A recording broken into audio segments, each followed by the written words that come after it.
मानवता की मिसाल, मैत्री के मसीहा, शासनपति शमन भगवान महावीर स्वामी जी के चरणों में मेरा कोटि कोटि वंदन नमन। शमन संघ के प्राण ध्यान योगी युग पुरुष आचार्य सम्राट श्री शिव मुनि जी महाराज एवं नवीन चिंतन से शमन संघ में स्वाध्याय का बिगुल बजाने वाले उपाध्याय प्रवर संघ सेतु पूज्य गुरुदेव श्री रविंद्र मुनि जी महाराज के पावन पवित्र चरणारविंदों में मेरा कोटिशय वंदन नमन। प्रज्ञा महोदरी भविक जनों पर मति व शुद्ध ज्ञान की वर्षा करने वाले अनंत उपकारी परम कृपालु उपाध्याय भगवान गुरुदेव श्री जितेंद्र मुनि जी महाराज के पावन पवित्र चरणारविंदों में हृदय की असीम आस्था के साथ अनंत अनंत वंदन नमन। ऑनलाइन आगम वाचना में पधारे सभी गुरु भगवान एवं रत्नाधिक साध्वी वृंद के चरणों में मेरा वंदन नमन। उपस्थित सभी ज्ञान पिपासुओं की शुद्ध आत्मा को मेरा नमन।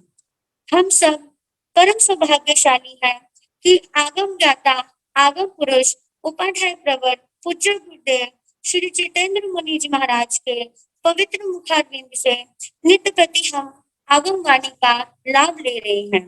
गुरुदेव, जब आप अपने मुखारविंद से आगम वाणी सुनाते हैं तो ऐसे लगता है मानो साक्षात भगवान बोल रहे हैं। ऐसे ज्ञानी गुरुदेव के चरणों में हृदय की गहराइयों से मेरा कोटि कोटि वंदन नमन। और आज की प्रत्यक्ष रूप से वंदना का लाभ ले रहे हैं घोर तपस्विनी साध्वी श्री चेतना जी महाराज आदि थाना 4। तो आयानिनं करेमि कल्याणे लाभन्सामि सकारे वि समाने वि कल्याणं मंगलं देव्यं चेयं गणवन्नामि भूतो आयानिनं करेमि वन्दामि नामन्सामि सकारेमि सम्मानेमि कल्याणं मंगलं देव्यं श्रेयं वज्रासां वन्दामि भूतो आयानिनं करेमि वन्दामि नामन्सामि सकारेमि सम्मानेमि कल्याणं मंगलं देव्यं चेयं वज्रासां आप श्री जी को साथ है। हाँ जी, सुख साता है आप सबके। यह आगम वाचना निर्बाध गति से चलती रहे, इस हेतु शमन संघ में तपश्चर्या गतिमान है और आज के उपवास में संलग्न है तप चक्रेश्वरी तप सिद्धेश्वरी गुरुवर्या श्री विवा जी महाराज, डॉक्टर श्री प्रतिमा जी महाराज की श्री शिष्याएं साध्वी श्री श्रद्धा जी महाराज, साध्वी श्री ऋषिता जी महाराज, साध्वी श्री अनुज्ञा जी महाराज, साध्वी श्री प्रणीति जी महाराज, शमनी सूर्या उत्तर भारतीय प्रवर्तनी डॉक्टर श्री सरिता जी महाराज की सुशिष्याएं घोर तपस्विनी डॉक्टर श्री शिवाजी महाराज, साधना के शिखर पूज्य श्री पुष्कर मुनि जी महाराज की सुशिष्याएं श्री प्रियदर्शना जी महाराज के सुशिष्याएं डॉक्टर श्री विचक्षण श्री जी महाराज साहब, श्री मोक्षदा श्री जी महाराज साहब, शमनी गौरव प्रज्ञा ज्योति डॉक्टर श्री शिवाजी महाराज की सुशिष्याएं साध्वी डॉक्टर श्री शादी जी महाराज साहब, साध्वी श्री सुचिता श्री जी महाराज साहब, साध्वी श्री सोनिका जी महाराज की सुशिष्याएं साध्वी श्री रिद्धि जी महाराज। आज इन तपस्वियों की सुख साधा पूछते हुए अब मैं आगम ज्ञाता उपाध्याय प्रवर पूज्य गुरुदेव से निवेदन करूंगी कि अपने अमृत वचनों से हमें लाभान्वित करें। पधारिए गुरुदेव, कृपा कीजिए।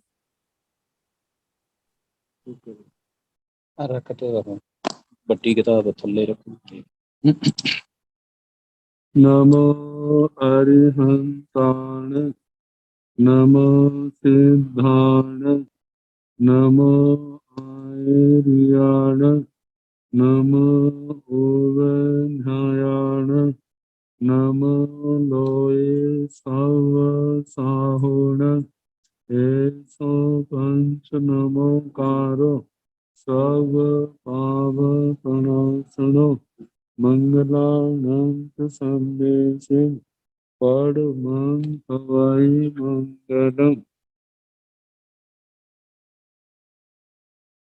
जिन शासन जिन वाणी सदा जयवंत हो, श्रमण संग सदा अविचल मंगल हो।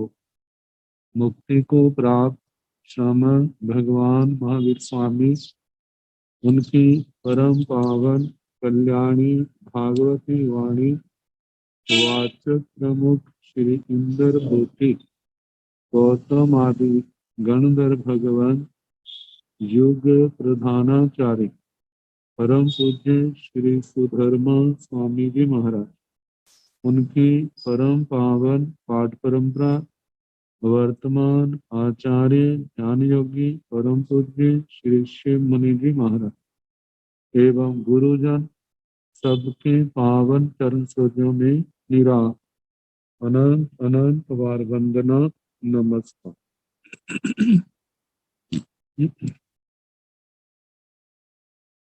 आगम परिषद में विराजमान वरिष्ठ मुनिराज, अन्य मुनिवृंद, परमादरणीय भगवती स्वरूपा महासाध्वियां जी, श्री आचारण सूत्र की वाचना प्रारंभ है। प्रथम स्कंद का द्वितीय अध्ययन लोक विजय सुनाया जा रहा, और इस अध्ययन में तीसरा उद्देश्य चल रहा है। कल सुनाया था कि अपने पाप कर्मों के कारण इस आत्मा को कैसी दयनीय स्थितियों का सामना करना पड़ता है, और बताया उनके लिए जिम्मेवार कौन है, तो वह अपनी आत्मा ही है। आत्मा ने प्रमाद के वशीभूत होकर के नाना प्रकार के पाप कर्मों का आचरण किया, और वे पाप कर्म ही आज नाना प्रकार की दुखद विकट परिस्थितियों का कारण बने, और उनके कारण ये नाना प्रकार की बीमारियों से आत्मा को सामना करना पड़ता है। अब इन विकट और दुखद परिस्थितियों को पार करने का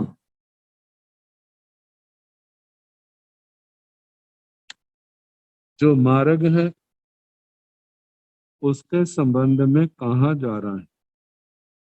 ईणमेव नाव कंखन्ति जे जना भुवचारिणो न्यायी मरण परिनाय चरे संकमणे दढ़ नथि कालस नागमो सब्बे पाणा पियाउआ तुह साया दुख पड़ी कूला।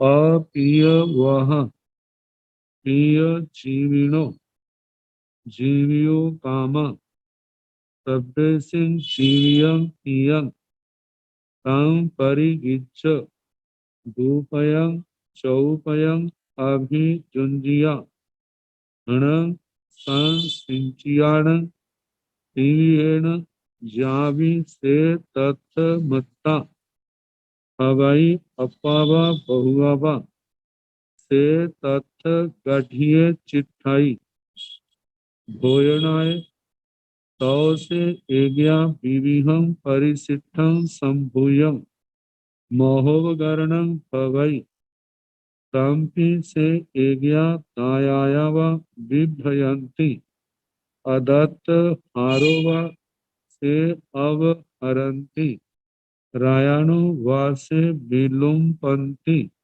नसई वासे विनसई वासे अगार दाहिणवा से डच्छाई ईय से परसठाई पूराई कम्माई वाले पकुब माणे खेण दुखेण सम्मूढ़े विपर्यास मुवै मुनिना एयं पवेयं अनोहं तरा ए नोय ओहं तरितय अतिरंगम ए नोय तिरंगमितय अपारंगम ए नोय पारंगमितय आयानिजं च आयाय तम्मी ठाणे न चिट्ठाई वितहं पप्पे अखेयन्ने तम्मी ठाणम्मि चिट्ठाई। कहा है इनमेव नाव कंखंति जे जना भुवचारिणो। तो इस पंक्ति में पहले जे जना भुवचारिणो इसको ग्रहण किया जाता है। जे जना जो लोग, जो आत्माएं, भुवचारिणो भुव ध्रुव उसका आचरण करने के, या ध्रुव के लिए चलने वाले, ध्रुव के लिए आचरण करने वाले, साधना करने वाले।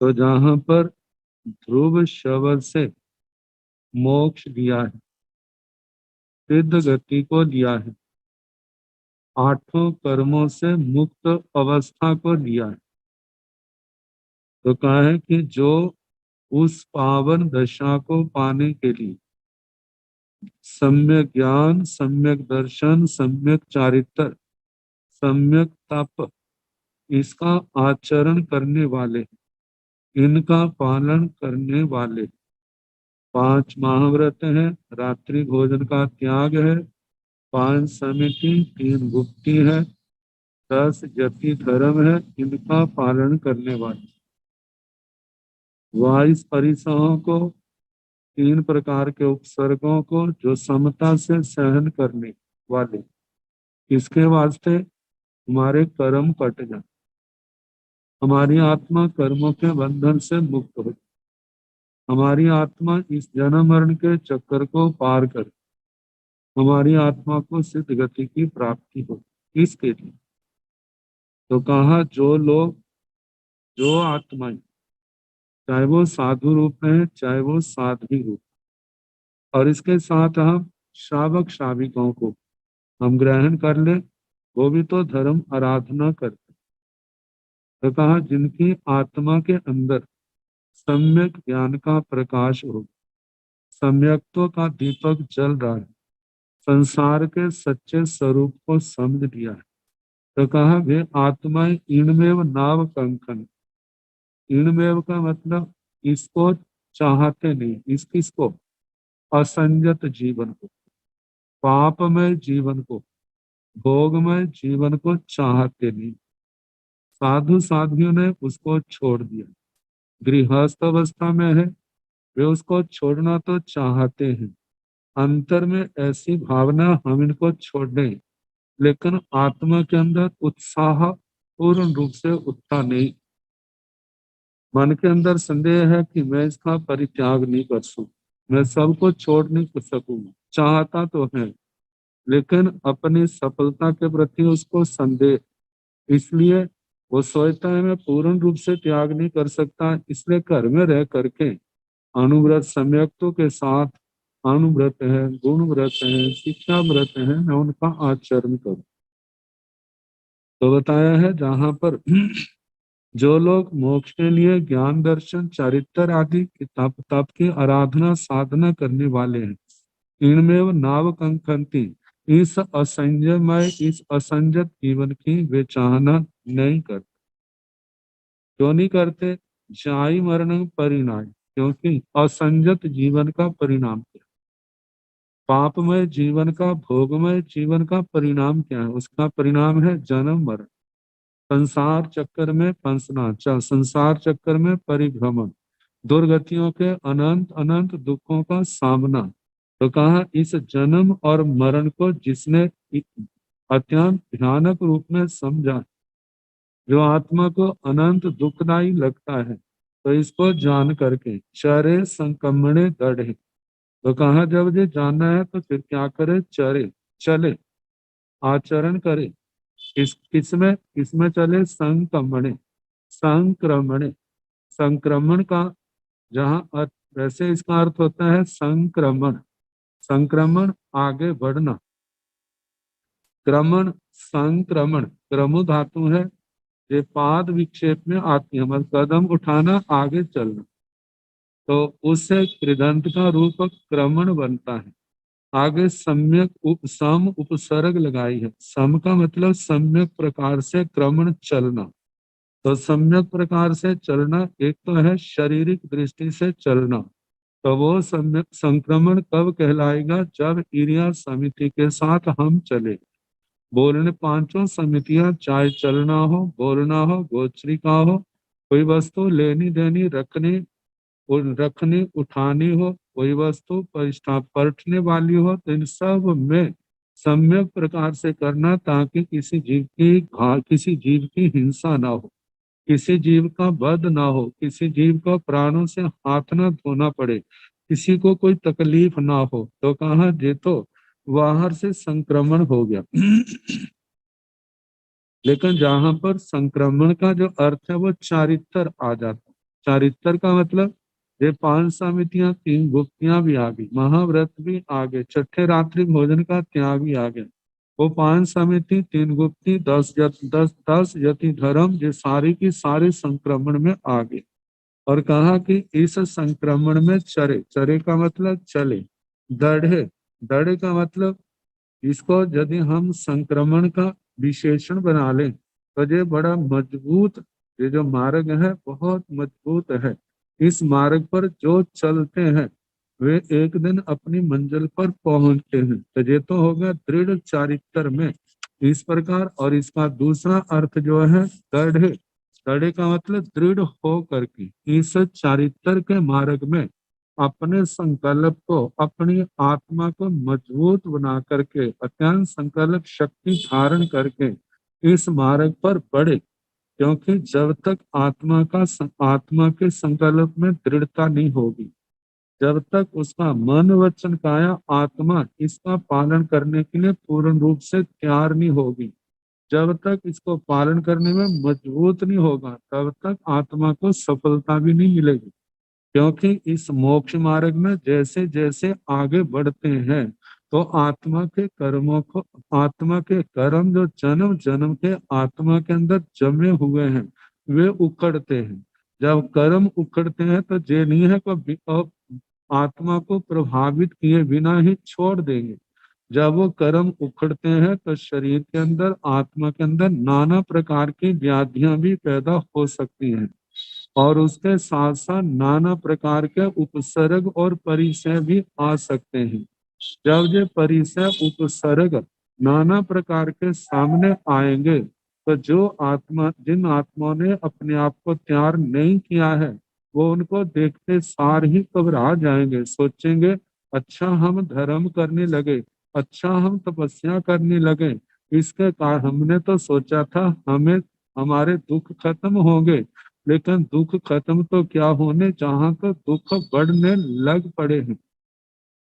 देखा जाए वो जो दुख बढ़ रहे हैं, वो जो जन्म जन्म के आत्मा के अंदर कर्म जमे हुए थे वे उखड़े हैं, और उखड़े हैं तो उन्होंने अपना कुछ प्रभाव तो दिखाना है। जो तो आत्मा दृढ़ संकल्प का धनी होगा वह तो उन उपसर्ग परिसहों के सामने डटा रहेगा और उनको समता से, शांति से भोग लेगा और कर्मों का भुगतान हो जाएगा। वह आत्मा आगे बढ़ जाएगा, आत्मा का बोझ हल्का हो जाएगा। ये स्थिति वैसी ही है। कहा जाता है जिस घर के अंदर काफी समय से सफाई नहीं की है, फर्श के ऊपर मिट्टी जम गई है, अब जिस समय वहां पर सफाई के लिए झाड़ू लगाने लगते हैं तो गर्दा तो उड़ता है, सारा कमरे में फैल जाता है।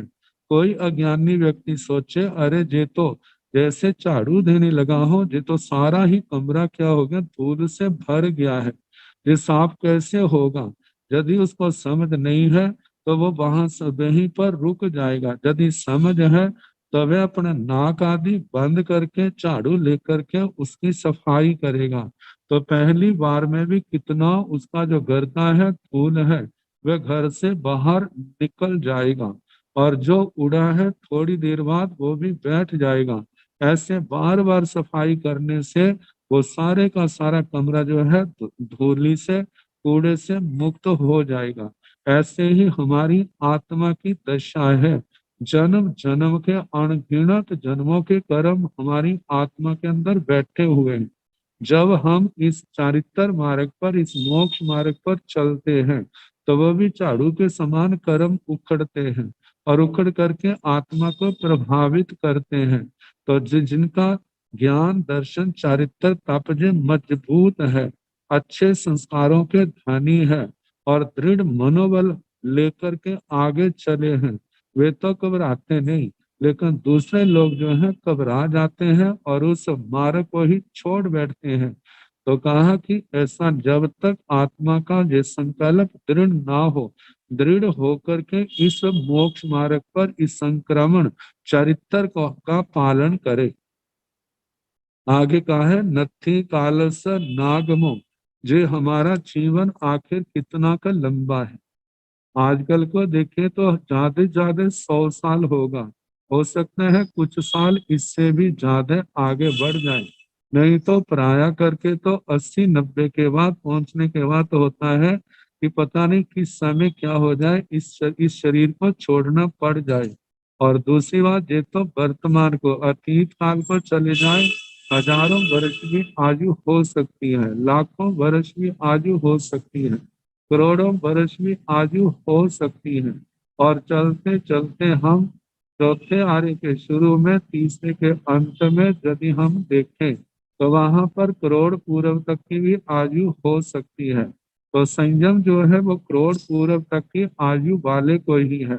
जो करोड़ पूर्व से आयु को लांग लांग जाता है, उसके भाग्य में, उसके जीवन में जो संयमी जीवन नहीं है।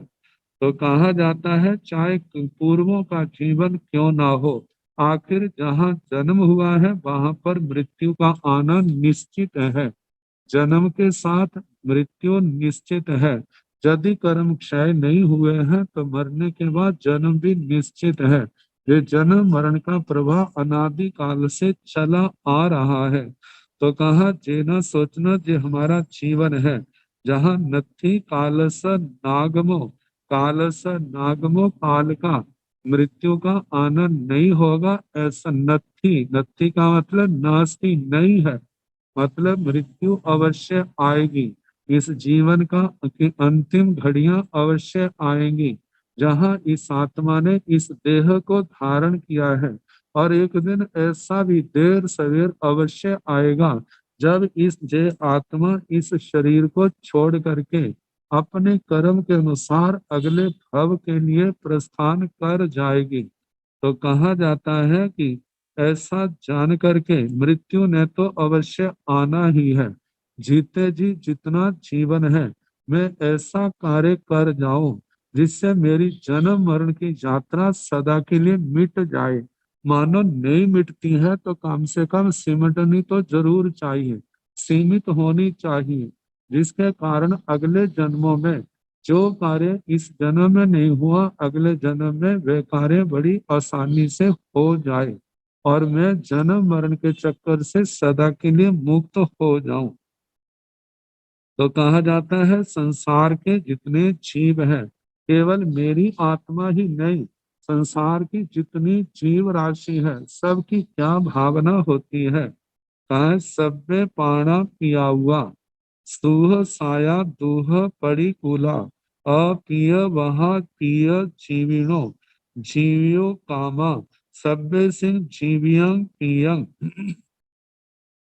कहा कि सब्बे पाणा पिया हुआ, सब्बे पाणा सर्वे प्राणा, सारे प्राण, मतलब प्राण दिया है, इसके साथ में दूसरे शब्द भी ग्रहण कर लेने, जैसे प्राण भूत जीव सत्व, जितने भी संसार के जीव हैं वे सारे के सारे पिया हुआ सप्रिय आयुष्य का, मतलब कि सबको अपना आयुष्य कर्म प्यारा है, सबको अपना जीवन प्यारा है।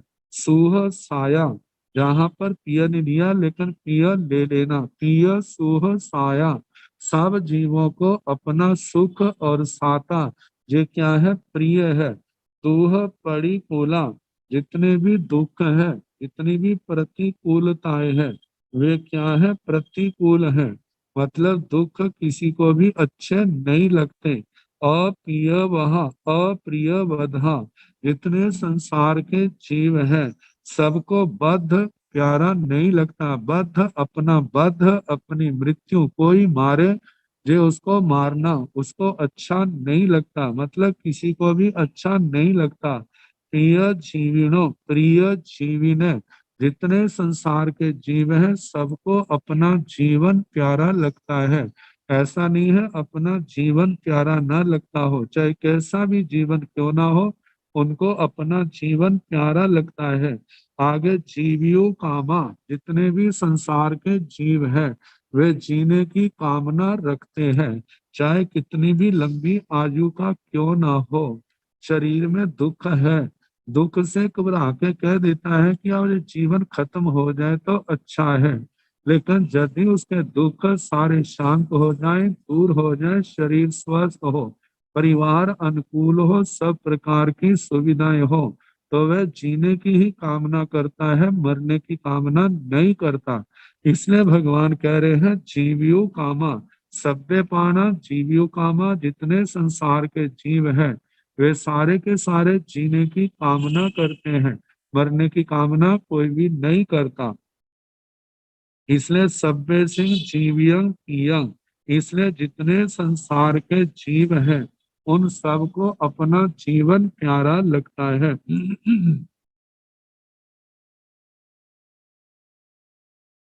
अब अपना जीवन तो प्यारा लगता है, लेकिन जिनको सम्यक बोध की प्राप्ति नहीं, जो संसार में मोह से ग्रस्त है, जो अविद्या से ग्रस्त है, मूढ़ता अविद्या जिनके अंदर समाई हुई, तो ऐसे जीव उनका क्या सोचना है, कहते हैं तम परिगिज्झ तुपयं चौपयं अभिजुंजियाण संसिंचियाण तिविहेन जावि से तथ मत्ता भवई।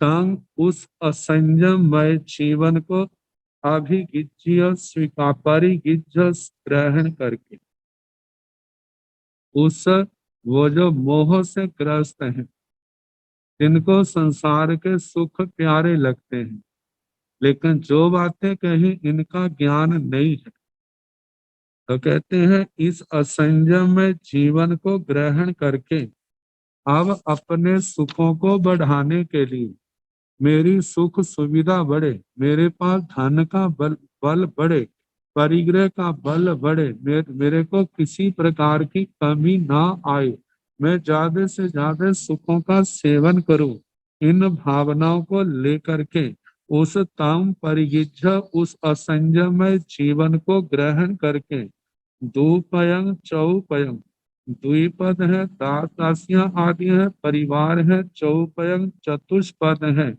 ताकि अभिजुंजियाण संसिंचियाण, अभिजुंजियाण संसार के कार्यों में लगा करके, अभिजुंजिया उनको जोड़ करके, तुमने जे कार्य करना, तुमने जे कार्य करना, अपने कार्यों में लगा करके, जिन कार्यों से उनको अर्थ की धन आदि की प्राप्ति होगी, वो कार्य जो उनके जीवन में सहयोगी होंगे उनमें उनको नियुक्त करके संसिंचियाणं, संसिंचियाणं धन आदि का संचय करके, धन आदि का ग्रहण करके, ताकि तिविहेन जावी, तिविहेन तीन कर्ण तीन योग से, मन से, वचन से, काया से, करना कराना अनुमोदना, मतलब जिससे अपनी अर्थ संपदा धन आदि संपत्ति बढ़े, इस बात को लेकर के जावीय से तथ मत्ता भवे, जावीय जो भी से उस आत्मा के जिसने असंयम में जीवन को स्वीकार किया है, तथा वहां पर मत्ता भई मात्रा भवती है। मात्रा भवती है, धन आदि का संग्रह होता है, कहीं थोड़ा होता है, कहीं अधिक होता है, अपावा बहुआवा, अल्प है अथवा बहुत है। से तथा गढ़िए चिट्ठाई, से वह व्यक्ति जिसने असंयम में जीवन को स्वीकार किया है, जिस जीवन के कारण जो असंयत है वह वहां पर गढ़िए गृद्ध होता है, आसक्त होता है, चित्थाई गृद्ध होकर के स्थित रहता है। भोजन आए, इसके वास्ते मैं ज्यादा से ज्यादा संसार के सुखों का उपभोग करूं। तौ से एज्ञा विविहं परिसिद्धं संभूयं महो गरणं भवे। तौ तदनंतर से उस आत्मा के एज्ञा कई कई बार, एक बार विविहं विविध प्रकार की, परिसिद्धं परिसिद्धं परिशिष्ट, परिशिष्ट का मतलब बचे हुए, संभूयं बहुत ज्यादा, महोपकरण भवे, महोपकरण होता है। महोपकरण का मतलब उसके पास वह सामग्री बहुत बढ़ जाती है, वहां पर महा उपकरण द्रव्य समूह एकत्रित हो जाता है, मतलब कि अनेक प्रकार का परिग्रह का संग्रह हो जाता है उसके पास।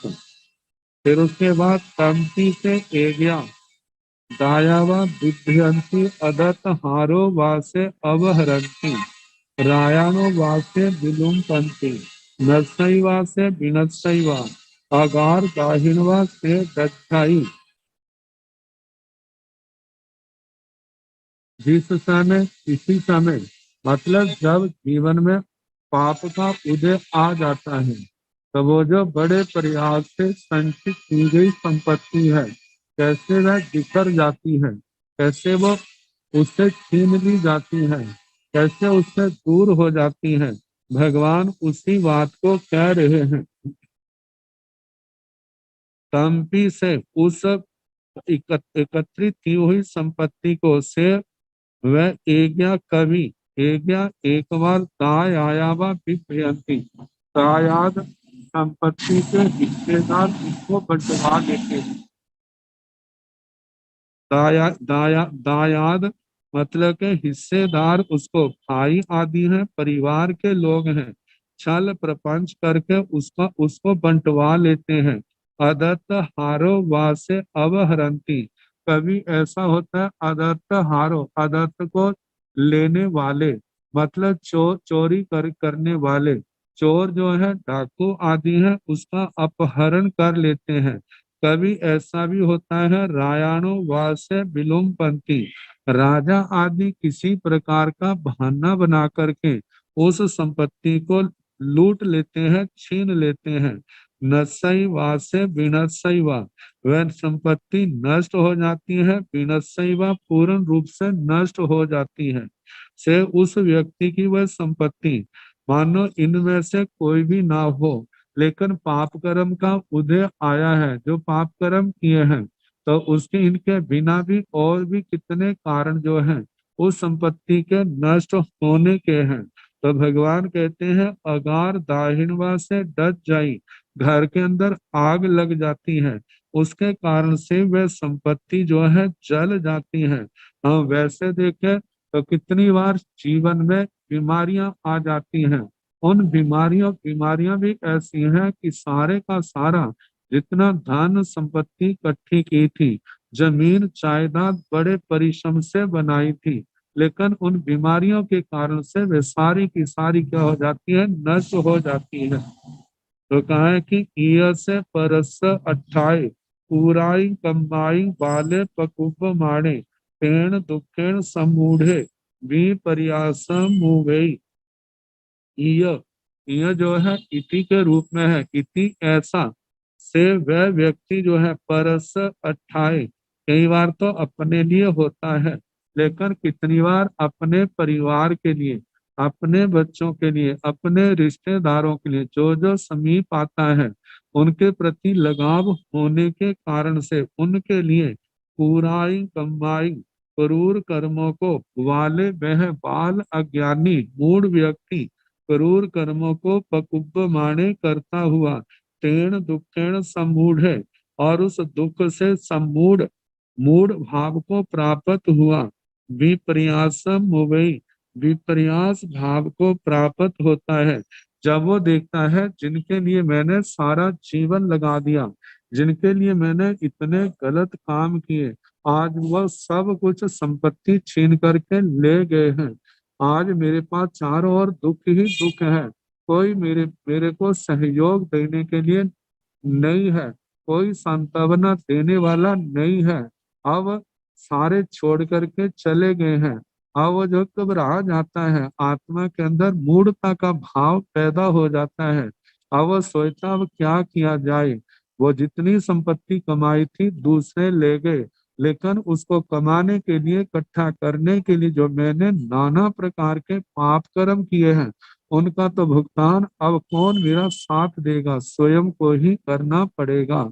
तो भगवान भी कहते हैं कड़ान कम्बान न मोक्ष अथी, किए हुए कर्मों का बिना भोगे छुटकारा नहीं है। कहा जाता है तवसा झोसा इतना, तप से यदि उसको नष्ट कर दिया जाए तब तो बात अलग है, अन्यथा समय आने पर उन कर्मों को अवश्य भोगना पड़ता है।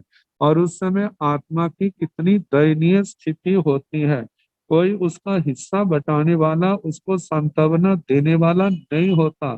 तो इस प्रकार विपर्यास भाव को, वह विपरीत भाव को प्राप्त होता है, दुखी हो जाता है, कोई उसको रास्ता नहीं मिलता, अब क्या करूं, अब उन दुखों को ही भोगना पड़ता है। तो जहां पर बताया है मुनिना हूँ एयम पवेयम, मुनिना हूँ, वो का मतलब निश्चय ही मुनिना, मुनिना मुनिना भगवान महावीर स्वामी के द्वारा एयम पवेयम एतद प्रवेदितम, जे प्रतिपादित किया है, उन्होंने वर्णन किया है। क्या किया है? ऐसे लोग जो संसार के सुखों के लिए, धन समृद्धि आदि के लिए अविवेकशील मतलब विवेकहीन, जो 18 पापों का, अत्यंत क्रूर कर्मों का आचरण करते हैं, ऐसे लोग अनोहं तरा ए, ऐसे लोग जो है अनोघं तरा, अनोघं तरा का मतलब ओघ को तरने वाले नहीं है, संसार के प्रवाह को पार नहीं, उसको तर नहीं सकते। नो नोय ओहं तरी तय, संसार के इस प्रवाह को तरने में समर्थ नहीं है। अतिरंगमा ए, जे अतिरंगम है, मतलब संसार के किनारे को जाने वाले, संसार के किनारे को प्राप्त होने वाले नहीं है। तो बताया है नोय तीरंग गमी तय, वे संसार के किनारे पर जा नहीं सकते। अपारंगम ए, जे पार अपारंगम है, मतलब संसार के पार नहीं जा सकते। नोय पारंगमी तय, संसार के पार का जो स्थान है, सिद्ध अवस्था है, उसको प्राप्त नहीं कर सकते। आयानियं च आयाय, आदानीय, आदानीय का मतलब जो ग्रहण करने योग्य है, आत्मा के हित के लिए, जिसमें आत्मा का हित हो, जन्म जन्म के क्लेश सदा के लिए मिट जाए, कर्मों के बंधन टूट जाए, वो चीज आदानीय के रूप में ग्रहण की है। तब आत्मा के लिए हितकांत रूप से हितकारी कौन है? वह सम्यक ज्ञान, सम्यक दर्शन, सम्यक चरित्र, सम्यक तप है, 5 महाव्रत है, छठे रात्रि भोजन का त्याग है, और उसके आगे 5 समिति 3 गुप्ती वाला जीवन है, 10 यति धर्म है। इनका पालन करने में आने वाले परिसर उपसर्गों को समता से सहन करना है। कहा ये सारा जीवन क्या है? मुमुक्षु आत्मा के लिए अदानीय है, इसको ग्रहण करके आए मतलब के मानो वो कोई जीव भारी कर्मी है, इस जीवन को स्वीकार भी कर ले तो क्या होगा, वो पाप कर्म जो है इस धर्म के मार्ग में उसको स्थिर नहीं रहने देते। तम्मी ठाणे ने चिट्ठाई, इस धर्म के स्थान में वो स्थित नहीं होता है। कहा है कि वितहम पाप, इस स्थान पर आकर के अखेयन्य, अखेयन्य का मतलब जो अखेदज्ञ है, अखेदज्ञ जो दूसरे के दुख को नहीं जानता है, जिसको आत्मा आदि तत्वों का बोध नहीं है, ऐसा जीव वितथ भाव को मिथ्यात्व भाव को, मोह के भाव को प्राप्त होकर के प्राप्त करके तम्मी ठाणम्मी चिट्ठाई उसी स्थान पर स्थित होता है। कौन से स्थान पर? उन आश्रमों के स्थान पर। 18 पापों में ही वो ध्वंस जाता है। तो कहा जाता है जब 18 पापों में ध्वंस गया है तो उसका आना जो है एक प्रकार से निरर्थक हो जाता है। तो कहा जाता है कि इसका परिणाम क्या क्यों है ऐसा? जो उसके पूर्व के किए हुए जो प्रगाढ़ पाप कर्म है वो ही इस आत्मा को संसार से निकलने नहीं देते। तो जहां पर ये शब्द आए हैं अनोहं तरा ए नोय ओहं तरी तय, तो जहां पर ओघ शब्द आया है, ओघ शब्द का अर्थ प्रवाह है। तो जहां पर द्रव्य और भाव करके दो अर्थ किए। द्रव्य से नदी आदि का प्रवाह, नदी को पार कर, पहला नदी, और भाव से संसार समुद्र को पार कर, पहली बात। दूसरी बात कही और तीरंगमा ए नोय तीरंगमित, तीर शब्द आया। तीर शब्द किनारे के लिए आया है, मतलब किनारे है, नदी के पानी के अंदर है लेकिन नदी के पार नहीं पहुंचा, मतलब पानी के क्षेत्र को उसने पार नहीं किया, तो वो नदी का किनारा है। ये दूसरी बात। तीसरा है पार, अपारंगमा ए, ये पार जाने वाले नहीं है। तो पार का मतलब द्रव्य से नदी का पार, नदी के पानी को, नदी के क्षेत्र को उसने पार कर दिया। जब पानी का किसी प्रकार का कोई प्रवाह नहीं है, पानी का कोई प्रभाव नहीं है, वो स्थान जो है वो पार है। तो कहा जाता है जब तीन अवस्थाएं आई, तो ऐसे कर्मों को लेकर के भी जहां पर तीन अवस्थाएं की है, एक तो है जहां पर आठों ही कर्म है, मौनी कर्म। तो कहा जिसके मौनी कर्म का उदय है वह मौनी कर्म के क्षेत्र को पार नहीं कर सकता, मोह को जीत नहीं सकते, पहली बात। दूसरी बात, जिन आत्माओं ने नदी के प्रवाह को पार कर लिया, ऐसे संसार को प्रवाह को पार करने का मतलब जो नदी का अत्यंत वेग वाला स्थान था उसको तो पार कर गए हैं, लेकिन अभी पानी वाले क्षेत्र जहां पर पानी भी थोड़ा है, पानी का प्रवाह भी नहीं है, लेकिन नदी का किनारा उस स्थान पर आ गए। कहा जाता है तीव्र प्रवाह वाले क्षेत्र को पार कर लिया है तो किनारे वाले क्षेत्र को पार करना मुश्किल नहीं होता। तो दूसरी अवस्था आई है, पहला तो है जिस समय मौनी कर्म का उदय है।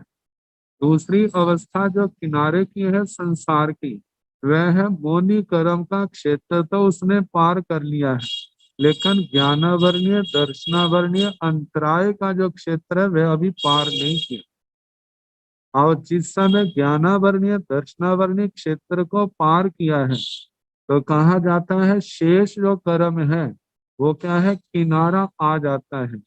जब किनारा आ जाता है, पार आ गया है, तो जिस आत्मा ने मौनी कर्म को पार कर लिया है उसके लिए फिर उसके बाद ज्ञानावरणीय दर्शनावरणीय अंतराय उसको पार करना मुश्किल नहीं होता। जिन्होंने इनको पार कर लिया है फिर उन आत्माओं को वो जो किनारे के बाद की जगह है पार, उस स्थान पर शेष कर्मों को जीतना भी मुश्किल नहीं होता, वे आसानी से पार कर जाते हैं। तो कहा जाता है जो 18 पापों की दलदल में फंसे हुए हैं, जिन लोगों को संसार के सुख प्रिय है, शब्द रूप गंध रस स्पर्श काम भोग इनके इनके अभिलाषी हैं, हर समय इनकी ओर ध्यान देता है और इनको पाने के लिए 18 प्रकार के पाप कर्मों का आचरण करते हैं।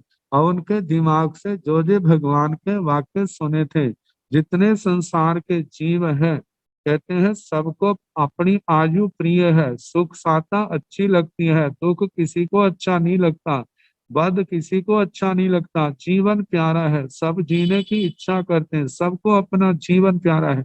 इन वाक्यों को भूल जाते हैं, मृत्यु का आना होगा, इस वाक्य को भी भूल जाते हैं, सोचते हैं हमारी तो मृत्यु आएगी नहीं। अब इन बातों के अंदर फंस करके, मोह के अंदर फंस करके 18 प्रकार के पापों का सेवन करते हैं। तो कहा जाता है ऐसे जीव संसार के प्रवाह को पार नहीं कर सकते, संसार के किनारे को पार नहीं कर सकते। ऐसे जीव जो है मतलब के संसार को पार नहीं कर सकते, सिद्ध गति को पाने के अधिकारी नहीं बनते हैं। अधिकारी बनना है तो वो उसके लिए ज्ञान दर्शन चरित्र आदि की साधना जरूर है। लेकिन जिन्होंने पाप कर्म बहुत किए हैं और जब वो कभी मानव संयम के मार्ग में आ जाते हैं तो अत्यंत पाप कर्म उदय होने के कारण से वो संयम के अंदर दृढ़ नहीं रह सकते। कारण क्या है कि आत्मा के अंदर अनंतानुबंधी कषाय है, आत्मा के अंदर मिथ्यात्व जमा हुआ है। और जिस समय अनंतानुबंधी के कषाय मिथ्यात्व उदय आएगा तो उसको सम्यक्त्व से भी गिरा देगा। जब अप्रत्याख्यानी कषाय आएंगे तो उसको देश विरक्ति से गिरा देंगे। जब प्रत्याख्याना वर्ण के कषाय आएंगे तो उसको साधु चरित्र से गिरा देंगे। तो कहा जाता है इन इन घाटियों को पार करना आसान नहीं है, आत्मा को बड़े लंबे लंबे काल तक के अभ्यास की जरूरत है। लेकिन जो अभ्यास करते हैं तो वह एक दिन अपने लक्ष्य को पाने में सफल भी हो जाते हैं।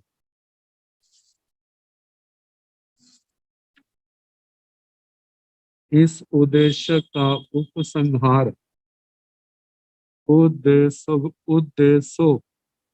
पासगस नथी बाले उण नीह काम समनुन्ने असमय दुखे दुखी दुखाणमेव आवट्टं अणुपर्यट्टाई की वे भी। आचार्य श्री सुधर्मा स्वामी जी महाराज कह रहे हैं, फरमा रहे उद्देश्य का मतलब उपदेश। पासगस पासगस पासक पश्यक, पश्यक का जहां अर्थ लिया है प्रबुद्ध तत्वज्ञ, जो प्रबुद्ध तत्वज्ञ आत्माएं हैं उनको उपदेश की जरूरत नहीं पड़ती। जैसे हम देखते हैं स्वयं बुद्ध, प्रत्येक बुद्ध जब उनको बोध हो जाता है तो किसी के उपदेश की जरूरत नहीं पड़ती, उसी समय सब कुछ छोड़ करके अपनी जिम्मेवारियों से मुक्त होकर के वो साधु जीवन स्वीकार कर लेते। लेकिन जिनके ऐसी अवस्था नहीं है उनको तो उपदेश की जरूरत पड़ती है। मतलब जो प्रबुद्ध नहीं है उनको भगवान के पास, गुरुओं के पास जाना पड़ता है। जाने के बाद उनका उपदेश भी ध्यान से सुनना होगा, धारण करना होगा, उसका चिंतन मनन अनुप्रेक्षा सब करने हों और निष्कर्ष पाकर के आखिर में संयम के मार्ग पर आना होगा। संयम तप का अभ्यास करेगा तो अपनी मंजिल तक अवश्य पहुंचे।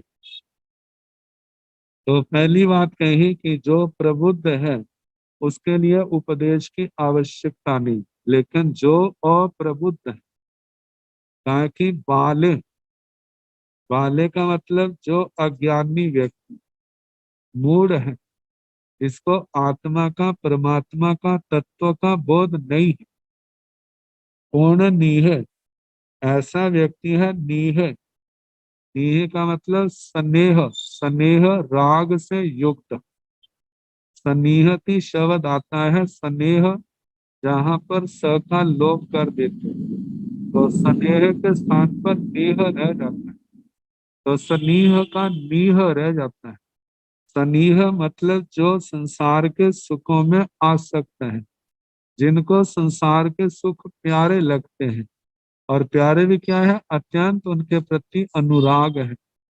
आगे का काम समनुन्ने, जो काम भोग जिनको समनोज्ञ लगते हैं, उनका सेवन करता है, और उनका भोग, उनका सेवन करने की जिनको आदत पड़ी हुई, ऐसे जीव जो हैं असमय दुखे, असमय दुखे का मतलब अशमित दुख, जिनके दुख शांत नहीं हुए, क्योंकि दुख शांत जो है वे भोगों का सेवन करने से नहीं होते। दुखों को दूर करने का रास्ता तो है भोगों का परित्याग, भोगमय परिजीवन, भोगमय जीवन का परित्याग, और संयममय जीवन को स्वीकार करना, और संयममय जीवन स्वीकार करके नाना प्रकार की तपस्याएं करते हुए आगे बढ़ना। ऐसे जीव जब दृढ़ता पूर्वक आगे बढ़ते हैं, वे ही कलेशों का अत्यंत और एकांत रूप से क्षय कर सकते हैं। तो कहा, लेकिन जो ऐसे नहीं है, जो जिनको काम भोग प्यारे लगते हैं और काम भोगों को पाने के लिए 18 के 18 पापों का सेवन करने वाले हैं, ऐसे जीव जिनके दुख शांत नहीं हुए, और दुख शांत ना होने के कारण से जो दुखी हैं, और ध्यान से ग्रस्त हैं, रौद्र ध्यान से ग्रस्त हैं, ऐसे जीव जो है दुखान मेव आवटं, दुखों के ही आवर्त को, आवर्त का मतलब चक्कर, उसमें अणुपर्यटाई, उसी में ही भ्रमण करते रहते हैं, उसी में ही धक्के खाते रहते हैं। वेमी, इस आचार्य श्री सुधर्मा स्वामी जी महाराज फरमाते हैं, इस अध्ययन का अर्थ जैसा मैंने भगवान, इस उद्देश्य का अर्थ जैसा मैंने भगवान से सुना, वह मैंने आपको सुनाया, अपनी ओर से कुछ भी नहीं। तो इति ब्रवीमि ति वेमि, तो इस अध्ययन में दोनों ही पक्ष सुनाए हैं, जिसमें धर्म का, संयम का वह पक्ष जो मोक्ष मार्ग है, और दूसरा पक्ष जो है पाप का, भोगमय जीवन का परिणाम, जो भोगमय जीवन में आसक्त है, उसको छोड़ने का नाम तक नहीं लेते। तो ऐसे जीवों के लिए कहा है कि उनके दुख शांत नहीं होते, वो दुखी हैं और दुखों के ही चक्कर में कुम्भन केरी में फंसे रहते हैं, जब तक उनकी आत्मा को बोध नहीं होता और इन काम भोगों का, भोगमय जीवन का, पाप में जीवन का परित्याग नहीं करते, तब तक उनके दुखों का दूर होना किसी भी प्रकार से संभव नहीं है। तो इस प्रकार तीसरा उद्देश्य समाप्त। अब इसके आगे चौथा उद्देश्य। इस उद्देश्य की भूमिका में कहा है, तीसरे उद्देश्य में विषय भोगों में आसक्त नहीं रहने का उपदेश दिया है, और चौथे उद्देश्य के प्रारंभ में भोगासक्त जीवों की जो दुर्दशा होती, उसका सजीव चित्र चित्रित करके बताया है। कहते हैं, उन जीवों की भोगेच्छा, विषयाभिलाषा एवं ऐश्वर्य की तृष्णा तो पूरी होगी या ना होगी, लेकिन उसकी पूर्ति होने में असंदिग्धता नहीं है, मतलब संदेह नहीं है। मतलब देखा जाए तो जीवों की भोगों के अंदर रह करके उनकी तृष्णा कभी पूरी होने वाली नहीं है। दृष्टांत दिया जाता है, अग्नि के अंदर जितनी लकड़ियां डालते जाओ वो आग बढ़ती है, आग बुझती नहीं है। इसी प्रकार कहा है कि जो लोग भोगों का सेवन करके, संसार के सुखों का सेवन करके अपनी इस भोगों की तृष्णा को शांत करना चाहते हैं, वो उसी के समान है, वो अग्नि के समान, वो शांत तो नहीं होगी, निरंतर आगे से आगे बढ़ती जाएगी। और इसको समाप्त करने का तरीका तो, उपाय तो यही है, उस अग्नि के अंदर लकड़ियां, ईंधन डालना बंद कर दो। आखिर जब पूर्व में पड़ी लकड़ियां जल के राख हो जाएंगी तो नया ईंधन आएगा नहीं, तो वो अपने आप बुझ जाएगी। इसी प्रकार जो जीव काम भोगों का परित्याग कर देता है, तो पूर्व के बंधे हुए कर्म खत्म हो जाते हैं, आगे के लिए कर्म बंधे नहीं जाते, तो ये भोगों की आग भी एक दिन समाप्त हो जाती है। तो भोगों का परित्याग करने से जो तृष्णा शांत होती है, इनका सेवन करने से नहीं। तो बताया है तो से ए गया रोग समुपाया समुपज्जन्ति जेहिंवा सद्धिं संवसाई ते एवं एगया नियया पुपिंग परिवयन्ति सोवा ते नियगे पच्छा परिवैचा नालंग ते तव ताणायवा शरणायवा तुमंपि तेसि नालंग ताणायवा शरणायवा जानीतु दुःखं पत्यं सायं भोगामेव मेव अनुसोयन्ति इह वेगे सिंह मानवाण। अब इसका जो है अर्थ आने वाले समय में कराने का प्रयास किया जाएगा। जैसे कल वर्षा मास बैठेगा, कल पूर्णमासी है और परसों जो है एकम है। ये 2 दिन आगम की असुचाई रहेगी, तो इसलिए जो छुट्टी होगी कल की भी परसों की भी। नमो अरिहंताण नमो सिद्धाण नमो आयर्याण नमो ओवधायाण नमो लोये संसाहुण एसो पंच नमो कारो सव पाव गणसणो मंगलानंत सम्मेति परमं हवाई मंगलम श्री चतारि मंगलम हरिहंता मंगलम सिद्धा मंगलम साहु मंगलम केवली पुनतो धम्मो मंगलम चतारि लोकतमा हरिहंता लोकतमा सिद्धा लोकतमा साहु लोकतमा केवली पुनतो धम्मो लोकतमो चतारि शरणं प्रवज्जामि आर्यहन्ते शरणं प्रवज्जामि सिद्धि शरणं प्रवज्जामि साहु शरणं प्रवज्जामि केवली पुनतं धम्मं शरणं प्रवज्जामि। 4 शरण सुख करने दुख करने मंगल करने और शरणा नहीं कोई जो भव प्राणी आप करे अक्षय।